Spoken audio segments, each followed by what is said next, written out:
Sartec IPTV Méga vous propose la télé internet télé boo xamante ne wifi moo koy doxal. Vous avez 8000 chaînes à 39 500 l'année. N'hésitez pas à contacter le 77 535 97 62 Sartec, la télé de l'avenir. Bonsoir à tous et à tous, bonsoir à tous les suiveurs et à tous les inconditionnels de Grégoire Omnisport. Ce week-end, on a assisté à du très bon football. Sénégalais brillent carrément. Donc on va voir les Lions du Sénégal, des buts au poste de l'attaque. Donc ci quand Edouard Mendy a été étincelant, Edouard Mendy exceptionnel. On retrouve Edouard Mendy des grands soirs exceptionnels, même s'il n'a pas pu éviter les 2 buts de Tottenham sur des erreurs flagrantes de la défense, mais quand même Edouard Mendy def na match bu jéggi dayo et il confirme qu'il est l'un des meilleurs gardiens au monde. Donc c'est pas pour rien que nous nominons pour le trophée Lev Yachine, qui va récompenser le meilleur gardien au monde au niveau des trophées Ballon d'Or France Football. Donc Edouard Mendy mu mel ni le cap Alfred Gomis moom ba léegi góoloogul.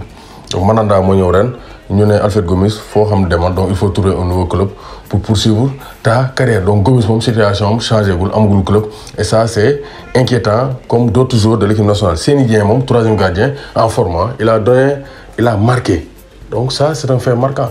Un gardien qui marque dans le jeu. Dafa yegg corner ñu dóor gars yi delloo bal bi waaye teg récupérer tëggaat centre série tëb donc mbëkk bal bi. Donc vraiment c'est le très haut niveau. Seny Dieng donc vraiment il s'éclate en deuxième division anglaise et il montre que c'est une valeur sûre, parce que CAN bi Edouard Mendy donc amee Covid moom Alfred Gomis moom moo tenir les rênes.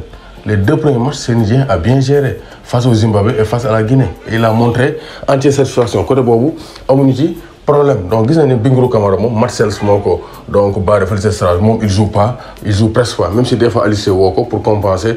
Donc Bingourou Kamara vraiment il n'a pas de temps de jeu. Défense bi donc on va saluer le but de Kalidou Koulibaly, donc corner de Cucurella, donc recrue, et demi-volée de Kalidou Koulibaly, son premier but sous le maillot des Blues de Chelsea. Et il fait honneur à John Terry qui était un défenseur buteur. Donc woo ne ko Terry, est-ce que mën naa jël numéro 26? Terry ne ko amul problème, tu es un grand défenseur, tu es digne de porter le numéro 26, parce que depuis Terry quitté Chelsea am capitaine emblématique kenn jël numéro 26 Koulibaly moo ñëw mu ne kii war na ko mën a donc war na ko mën a yenu tey Koulibaly waaye na ko. Donc il a marqué un joli but. Il a lancé le derby de Londres, mais malheureusement donc match bi 2 buts partout. Donc Koulibaly a brillé au niveau de la défense. Donc gis nañu défense Sénégal bi seul Koulibaly brille avec Moussa Niakhaté. Donc je pense que axe central Koulibaly Niakhaté mu ngi dessiné wu pour la Coupe du Monde, parce que Abdou Diallo mi ñu yaakaar il joue plus au Paris Saint-Germain. Donc Saliou Ciss aussi jouegul, amagul club. Ballo Touré mu ngi ci banc de touche bi. Bouna Sarr il joue pas au Bayern de Munich. Sabaly blessé, donc ça c'est une information. Sabaly blessé en demi de saison. Donc actuellement défense Sénégal mi c'est dégarni. Pas Abou Cissé, Ousseynou Ba ñoom donc ils jouent régulièrement du côté de l'Olympiakos Le Pirée. Abdoulaye Seck est relégué donc dans l'équipe réserve au niveau de Antwerp. Donc actuellement défense su Aliou Cissé bi Koulibaly ak Pape Abou Cissé ñoo ci compétitif. Sinon yenn joueurs personne ne joue, et ça c'est inquiétant à 3 mois de la Coupe du Monde. Donc loolu aussi war na cee donc yey yàbbi. Donc beneen aspect bi benn secteur du jeu c'est le milieu de terrain. Gana Gueye ne joue pas, Nampalys Mendy delluwaat na frigo. Donc Kouyaté am na club, donc Anderlecht ak Monaco ñu ngi ko doon courtiser, mais finalement signé na Nottingham Forest bu donc Moussa Niakhaté. Ça va faciliter la venue de Moussa Niakhaté. Il a fait un excellent match, il a bien muselé, dafa téye bu baax kii di Michel Antonio, le colosse, le puissant attaquant jamaïcain de West Ham. Moussa Niakhaté qui a participé à la première victoire depuis 23 ans de Nottingham Forest en Premier League. Donc Moussa Niakhaté c'est un joueur exceptionnel, il est physique, donc il est technique et il monte day yéeg di mbëkk. Donc c'est un joueur boo xam ne soxla nañ ko, et mook Koulibaly dinañ def paire bu jéggi dayoo dans la défense des Lions du Sénégal. Pathé Ismaël Sy def na ngandi match face au FC Barcelone. Moom Loum Ndiaye joué na ak Reading. Paul Ince ancien joueur de Liverpool et de Manchester United, moom sax ancien international anglais, donc si nee na Moom Loum Ndiaye c'est un excellent joueur. Donc ñooñu ñu ngi am temps de jeu, mais Pape Matar Sarr ne joue pas. John Lopy il est remplaçant avec Reims. Donc gis nañ ne équipe Sénégal bi daal c'est Pape Gueye, il joue plus avec l'Olympique de Marseille.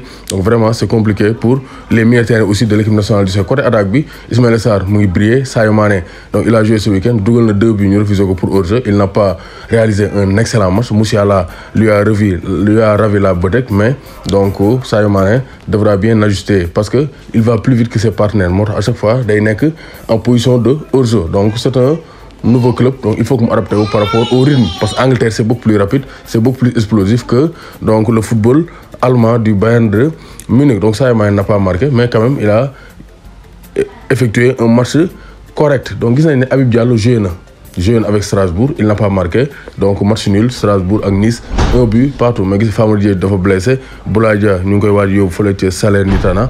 Donc vraiment c'est compliqué. Krépin Diatta il revient, ça c'est une bonne nouvelle. Bamba Dieng ne joue plus. Donc Bamba Dieng ne joue plus, donc écarté war nañ ko. Donc il est en partance pour l'Angleterre ou bien pour Nice. C'est un peu compliqué. Donc en tout cas, donc Aliou Cissé, il a plusieurs chantiers parce que Diao Baldé Keita ne joue pas.